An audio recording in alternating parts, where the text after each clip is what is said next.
আল্লাহ রাসূল সাল্লাল্লাহু আলাইহি সাল্লাম একটা ভরা মজলিসে বললেন, এখন এক সাহাবী এসে এখানে বসবে, এই সাহাবীটা জান্নাতি। সব সাহাবারা অবাক, না জানি তিনি কার কথা বললেন। সবাই দেখতে পেলেন ইন দ্য মিন টাইম এক আনসারী সাহাবী এসে এই জায়গাটাতে বসলো। তার কয়েকদিন পরে আরেকটা ভরা মজলিসে আল্লাহ রাসূল বললেন, এখন এই মাত্র এক সাহাবী এসে এখানে বসবে, এই সাহাবীটা জান্নাতি। ঠিক ওই দিনও ওই আনসারী সাহাবীটা এসে ওইখানে বসেছে। আবার কয়েকদিন পরে আল্লাহ রাসূল সাল্লাল্লাহু আলাইহি ওয়াসাল্লাম বললেন, এই মুহূর্তে এই মজলিসে এমন এক সাহাবী ঢুকবে, এই সাহাবীটা জান্নাতি। সবাই খেয়াল করে দেখলো, ওই যে আনসারী সাহাবীর কথা রাসূল সাল্লাল্লাহু আলাইহি ওয়াসাল্লাম আগে বলেছিলেন, ওই সাহাবী এসে ইন দ্য মিন টাইম ওই জায়গায় বসেছে। চিল্লায় পড়েন সুবহানাল্লাহ। সব সাহাবীরা অবাক হয়ে গেলেন। ঘটনা কি? কি এমন গোপন আমল করে এই সাহাবী, যে গোপন আমলের কারণে তিনটা ভরা মজলিসে বিশ্বনবী এই সাহাবীকে বললেন জান্নাতি। সাইয়েদনা আব্দুল্লাহ ইবনে আমর ইবনুল আস গোপন তথ্য বের করার জন্য এই সাহাবীর বাড়িতে চলে যেয়ে সাহাবীকে সালাম দিয়ে বললেন, ও আনসারী সাহাবী, আমার বাবার সাথে আমার ঝগড়া হয়েছে, আমি 3 দিনের জন্য তোমার বাড়িতে মেহমান হতে চাই।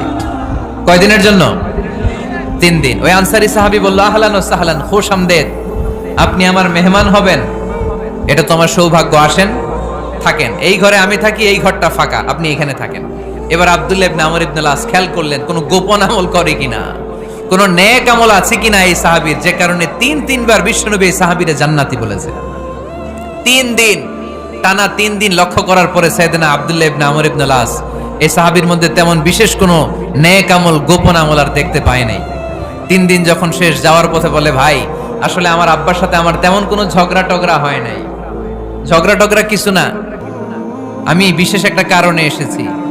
3বার বিশ্বনবী তোমাকে জান্নাতি বলে ঘোষণা করেছে, আমি দেখার জন্য এসেছি যে তুমি কি আমল করো। কিন্তু আমি তো বিশেষ কোনো আমল দেখলাম না, নামাজের সময় নামাজ পড়ো, তাহাজ্জুদের সময় তাহাজ্জুদ পড়ো, কোরআন তেলাওয়াতের সময় কোরআন তেলাওয়াত করো, আমি যা ইবাদত করি তাই তো করো, বরং আমার চেয়েও কম করো। কি এমন তোমার আমল যে আমলের কারণে বিশ্বনবী তোমারে জান্নাতি বলেছে?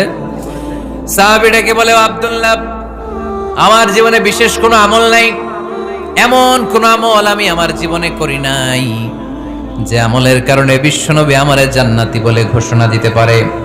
তবে হ্যাঁ, এমন একটি আমল আছে, প্রতি রাতে ওই আমলটা করে আমি বিছানায় ঘুমাতে যাই। প্রতি রাতে এশার নামাজের পরে আমি যখন আমার বিছানায় ঘুমাতে যাই, আমি আমার অন্তরে কারো ব্যাপারে কোনো ঘৃণা, কোনো ক্ষোভ আমার অন্তরে পুষে রাখি না। সুবহানাল্লাহ পড়েন। কোনো ক্ষোভ, কোনো ঘৃণা, কোনো হিংসা, কারো ব্যাপারে অহংকার, জেলাসি, এগুলো অন্তরে নিয়ে আমি ঘুমাই না। আমি যখন ঘুমাতে যাই